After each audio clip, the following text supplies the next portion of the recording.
Whether or not you're a public speaker, performer, or just trying to command attention in various situations, this video might just be for you. I've taken the 3 most popular elements from this channel, one which was how to articulate and sound clearer, another how to have a deeper voice, and third was how to be louder. And I've put them into this one quick 10-minute video that you can perhaps improve all those things, at least in the short term, if that's what you're looking to do. Of course, for long-term benefits, this video is not really going to cut it because there's a lot more that goes into the voice than people really consider. There are no quick fixes, as I've said many times before. However, let's try these exercises today and see what happens. See how you feel, see how your voice sounds, and see if anyone notices any difference. You ready? Now, I have to start with a warm-up, but I do have a pre-warm-up relaxation exercise that I've done at nearly every singing lesson I ever went to, and often at acting classes and acting voice coaches use this as a starting point. So if you're already warm and relaxed and you want to go through the video to the actual exercises, then just go down to the time codes and you can find where to go from there. But if you haven't, I do suggest staying with me, and we're going to take from the first day of my 8-week course, we're going to look at the first exercise, which is semi-supine, and we're going to do that together now. So find a space that you can lay down on a floor, not a bed. It has to be a hard surface. If you do have a mat or like a yoga mat or just a carpet, that's a bit more comfortable. And if you need to, get a little book, perhaps it could be this thick, maybe thicker, maybe even thinner. Just put it under your head as you lay on the ground, okay? So let's take a look at that one first. Okay, so when you're ready and on the ground, just get yourself comfortable and move around a bit until you feel that you're in a good position. You can place your hands on top of your belly, just below your navel, below your belly button. If you can have your feet facing forward, parallel to each other, your knees up in the air, and just try to notice if you feel there's a gap underneath your back in the lower region between your back and the floor. I'm not asking you to adjust it, but just notice.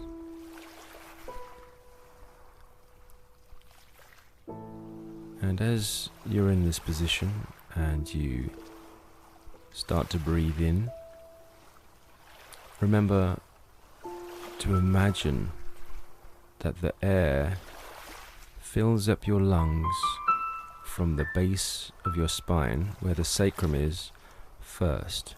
Use your imagination to imagine the air hitting that place and then filling up the rest of the lungs and your torso until you're almost, not quite, but almost full. And then just let it go.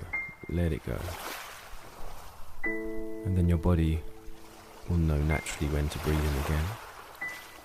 But with your imagination still, letting it start from the sacrum and filling up that way. So keep this going now. If you get uncomfortable, you can wriggle around and move into a better position, but keeping in this semi-supine. Be gentle, don't want you to breathe in too hard or breathe out. You're just giving into gravity. Just letting go of the weight in your shoulders, your neck, your back. The only thing that you're really holding is keeping your legs in a upright position. Gently breathing, filling up from the lower back, in, and just letting it go as you breathe out. I'll leave you and come back to you in a few minutes.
okay if you start to wake and open your eyes in your own time.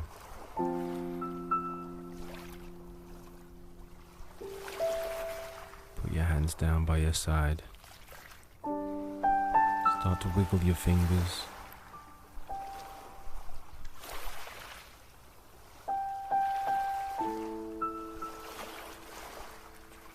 Start to wake up the senses.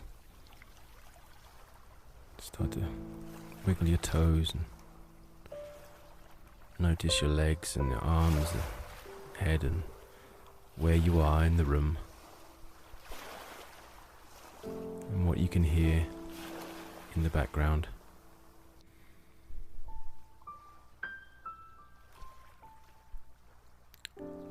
And get ready to turn over onto your side. Just roll over onto your side. Keep your legs bent. Just stay there gently, and you can slowly push your arm to get you up onto your knees and your hands, and then slowly make your way to your feet.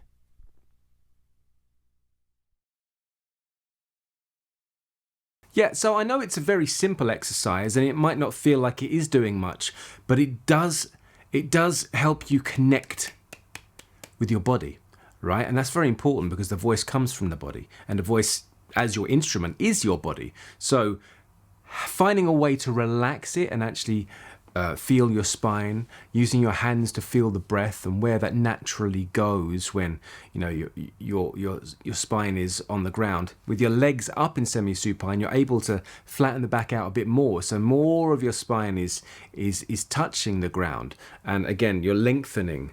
You're feeling this length in your body.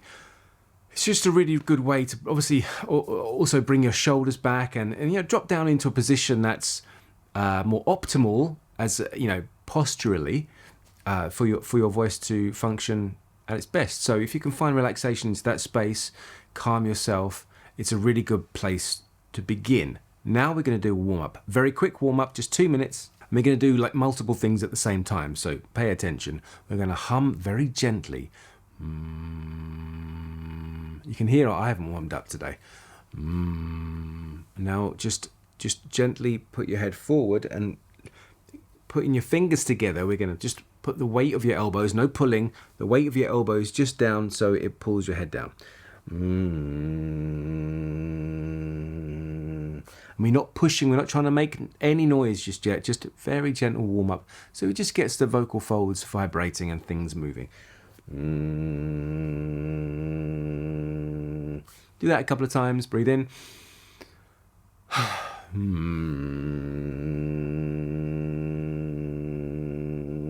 You can bring it around to the side now. Again, no pulling, but I want you to use the weight.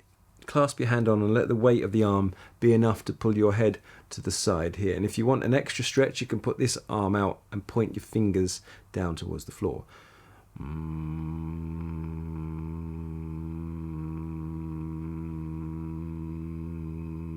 Another time. You can also do this looking down towards your armpit and sort of get that hand over the back of your head in that angle. Let's do the same the other side. Now I'm not picking a specific note, don't try and copy me, just see how relaxed you can be with just humming. I mean, don't try and force it, don't try and copy my sound, just allow it to happen. If you want, you can start moving up and down the scale as well.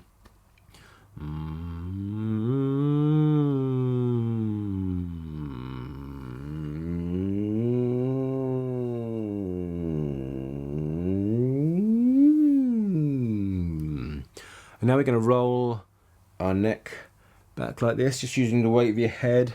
Don't take it round the back though, because that could be a bit of a crunch moment for your spine. Everyone's different and I'm not there with you to check you out, and I'm not your doctor, so this seems to be at least a safe part of your neck roll. If you know your body better and you know you can do it, then by all means feel free to bring your head round, but I'd rather you kept it just to the side like this, side to side. And again, connecting a hum and starting to move up and down. We can turn that hum into a tongue trill. Turning our head from side to side. And a lip trill at the same time.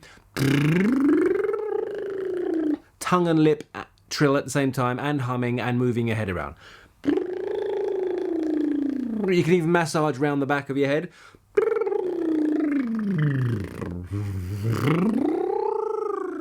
If you don't know how to do a lip trill, or you can't do one, I've got a video on it right here that should help you out. Okay, so I'm going to use my little bone prop, monitoring bone prop, which is very handy to keep your dirty fingers out of your mouth. You can keep this clean separately and put it in there for articulating. But we're not going to do the articulation exercises right now. This is just part of our warm-up. So we can do our usual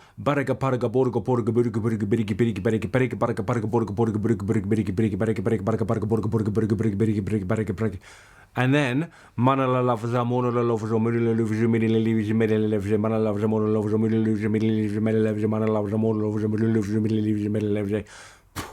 that'll do. So after that gentle relaxing and a short warm-up, this is exercise number 1. And I've taken this from a singing lesson that I've done many times. But it's actually, I think it's a really useful way for you to start understanding how you can open up your voice, if you like. Because it does two things. A, it creates more space. So you can hear lower notes in your voice. But also then, in order to get it correct, you're going to have to adjust your breath unconsciously. I'm not going to tell you how to do it or what you should do. I want you to find it for yourself. So essentially what we're going to do, we're going to start like this and hum. And then as you're humming, lower your larynx. It's almost like, when you yawn, that happens automatically. But if you can do it purposefully, this thing here, this Adam's apple at the front, just want it to can you hear the sound difference? If I do it just not as a hum but as an open mouth, so I'm a bit stuck today. I can feel it. I've got some tension in my back. I did a workout this morning. I've been doing a lot of physical workouts at the moment, and I haven't been doing enough semi-supine. A very famous voice coach, I think Kristen Linklater, once said that for every hour you do a workout, you need to do 2 hours in semi-supine to readdress the balance and reset the body. So if I sound a little bit husky today, that's why. Okay, so let's see if this helps.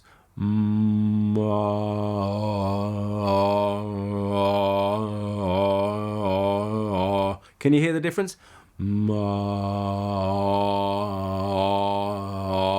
It's kind of opening the voice a bit more, and it's kind of forceful, but we're gonna sort of loosen it up afterwards as well.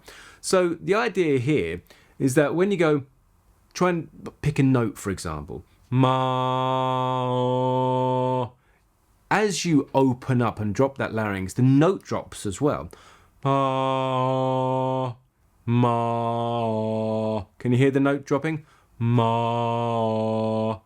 Ma. So it becomes a rounder sound, right? It's already kind of bigger. But if you then go, keep that down and then try to match the note you originally were at, what you'll find is you're going to put in just enough energy to make it bigger and louder. Watch.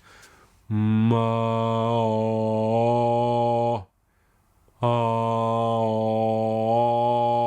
So it's ma is the note, but then it changes ma when I drop the larynx down. But keeping the larynx down, trying to go back up to that note, there's a certain amount of effort that goes in, which adds volume. Ma. Well, at least it does with me. Try it. Play with it. See what happens. It's going to be a different note for you, maybe. Ma. Ma. Ma. it's definitely getting louder because I can hear people next door talking, and they probably can hear me and wondering what the hell is going on in here. I've got neighbours. I never had neighbours here. I've been like upstairs in this whole place for like 2 years, and in the last few months, loads of neighbours have been moving next door. And we've got someone making pottery there. We've got a wheel in there, so I've got to be careful what time of days I'm doing my stuff and doing my singing and whatnot. Anyway, so that's a good one to try. And not only does it give you the idea of opening up that space, it also helps you not try to put effort into your voice, but by trying to match that note again, you are using the effort required to project a bit more. We're going to go over projection a little bit more at the end of this video, but that's just, it's a starting point. So then you could try maybe speaking. As I'm speaking now, but if I lower my larynx, it sounds a bit strange, doesn't it? It sounds a bit weird. But then if I bring it back up again to where it was, only now using keeping the larynx low but trying to hit the same note as I was at before, there is certainly a fuller, richer, bigger sound than there was before I did that, perhaps. And I'm someone who plays with my voice a lot, so I'm continually changing it for different singing, for different voiceover jobs. So I'm a bit of a mess anyway at the moment. But for you, you've got to find your own voice and figure out what works for you, and this is just some impetus for you to play around with. So this is going to help open the voice a bit more and drop the voice down a bit more, but then also raise the volume. Next up, at this point, before we go through the other exercises, it's a good time to start doing some more articulation exercises because, oh yeah, and by the way, if you don't have one of these, you can just use your finger like that, or even get a pencil like that. You can put it through your teeth, or I prefer at the front like that. So yeah, putting the pencil in there, you can do the exercises like I did earlier. But again, that can taste a bit funny. And your finger, they go up your nose, under your armpit, in your ear, up your bum. Wherever you put your fingers. And so they could be touching dirty toilet seats. And this one, you can just keep on the end of a string and you can wash it on its own. It's, and I'm still putting my fingers in my mouth, putting that in my mouth anyway, so it seems pointless. But it just seems a more hygienic way of doing it, and it keeps it specifically for that job. And it is designed to be the perfect size, even though we're all built differently. Right, anyway, I did make a video on the bone prop actually, and if you want to watch it, it's right there. So for this articulation exercise, as you noticed when I showed you from the last exercise, bringing it down there and then raising the voice up. It's very rounded, but it's also a bit muffled, right? It sounds a little bit different than, perhaps it's not quite as clear. So by doing some articulation exercises, not just the badaga, we want to do some consonant exercises, specifically the T's and D's and P's and K's at the end of words and sentences, which I had prepared here, but I can't find them. Oh my goodness, I had to go and get out my folder to try and find the right exercises. It's been a while since I pulled this out. Let's have a look. Vowels, poetry. Oh, this is a good one. Consonant exercises. Yeah. Here's one that you get to go through on some of my courses. Let's have a look. Consonant exercises. And again, I'm going to do it with this, or my finger, or my pencil, depending on who I am. You are even. So here we go. Let's have a look. These are a bit tricky, but they're good for the consonants, right? Which is what we're trying to do. He made a number of accusations concerning his impecunious but meritorious companion. Now, also, I've got to try and to remember to keep the voice as it was low like that, but then match it up to the tone that was natural to me, so I don't sound too crazy. It just sounds fuller, right? He made a number of accusations concerning his impecunious but meritorious companion. There is a singular irregularity in using this word attributively. Though contentious and obsequious, his innocence was emphasised by his superficiality. Tweetle beetle battle. Use that metal ladle to serve the noodle soup. Take the shuttle to a cattle call, Myrtle. The beetles battled the heavy metal title holders. Use the little metal kettle to curdle the milk. I'd like to throttle that poodle. Here's a good one. Quick, catch and kick the ball. Quick, catch and kick the ball. Quick, catch and kick the ball. Quick, catch and kick the ball. So now I've just gone from speaking like this, which is my own voice and a little bit tense in the moment, to actually bringing something a bit more clearer, a bit deeper, fuller, and also quite articulate if I add on those T's and D's and P's and K's and stuff like that at the end. You know what I mean? Alright, good. Again, this is just food for thought. It's just for you to play with. I'm not telling you this is how it should be done. I don't feel like I really want to ever be doing that, actually, and if I do, I apologise, and I'm sure I have in the past. But, you know, your voice is you. It's part of you. It's part of what you've developed over your entire lifetime, mostly unconsciously or disconsciously. So you don't necessarily, you're not aware, unless you are very, very aware. No one's really that aware of their voice. They just, you might, if you're here, it's because, you know, perhaps you're looking to improve or change something about your voice. And you don't have to be someone else, but you can take traits and learn from other people, but you can never be them. You know, you're never going to have a different body than the one you have, unless you, of course, medical, you know, surgical intervention, drugs. But I'm trying to just show you ways that you can play and learn to adapt and change your body as naturally as you can, and it comes from playing. Some of the best, you know, things will happen, and those insights will happen when you just discover something for yourself, not just because I'm telling you, but you'll play, try things out, and all of a sudden something will click. It either feels right, or it sounds right, or it gets a certain response, and I'm not really there to tell you who, you know, what that is for you. I can just say, try this, try that, and hopefully one of them will click and work for you. Okay, so just all you got to do is give them a go. Now, but considering what we've just gone through, I think it's also important to mention that the next part here is, now we've kind of gone through some relaxation and some warm up, and then this kind of opening and lowering of our larynx, and then some more articulation. We want to throw all this away. We want to be able to not hold that down there and push the voice up here, and we don't want this effort, because this effort actually will eventually cause some kind of strain.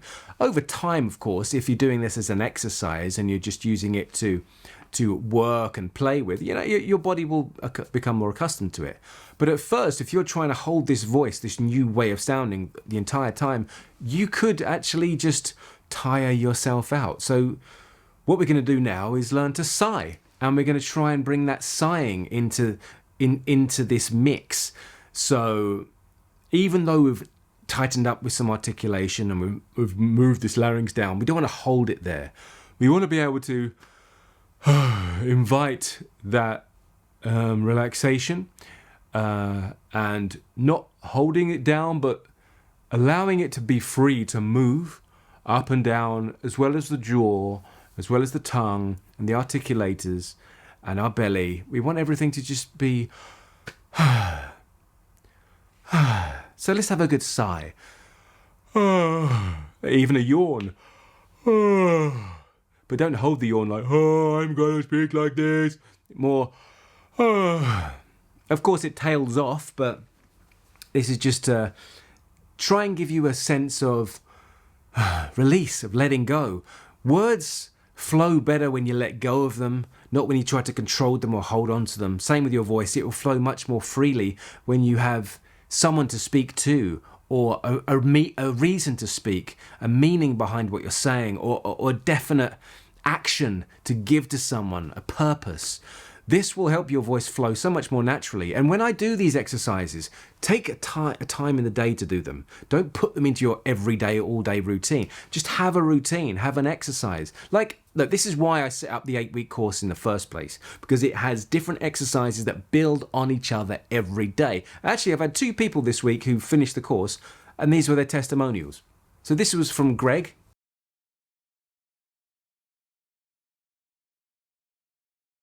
And this one was from Chi.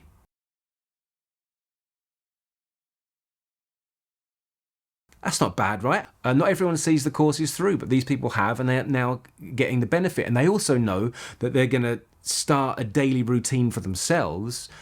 And you do the routine, you work on it like you go to the gym.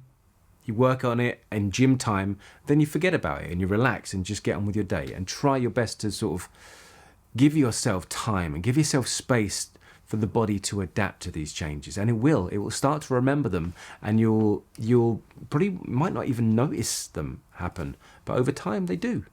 And you'll feel more confident as a result, because people will start to respond to you differently. And that's the magic of it.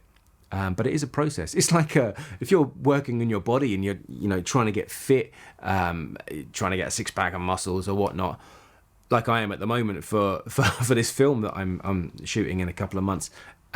It's not necessarily good for your voice, but what my point is, it takes time. You don't see results in a week or in a day. It does take months and months and months, and it's small, different changes. And you've got a time when you work out, and a time when you relax, and a time just to just carry on the way you are. And over time, that work will work for you, and that's the same with voice. And so I'm gonna leave you after that sighing, relaxing, just letting go of these things after you've done them, and maybe just with a sense of, okay, I've gone this, no, I'm down here, I'm kind of projecting, and I'm also articulating really well, but then, but just let it go, just let it out, and then speak to the people you're speaking to, and have some sense of purpose. It's good. Lastly, though, I'd like to go over one more thing, and that is for projection, and you can add some more projection in. Simply, and I've talked about this before, you may or may not have seen those videos, but it's a little known secret that if you want to project your voice a bit more, you just try and fart. But be careful, because there's famously, some rock singers, have been known to sort of project so much that they've followed through, and that's not pleasant. When you're on the road, you've only got one pair of leather pants, and they're full of. And a nice way to do this is to, if you can, engage your pelvic floor muscles, as they say in yoga, or basically close that muscle that stops you from peeing,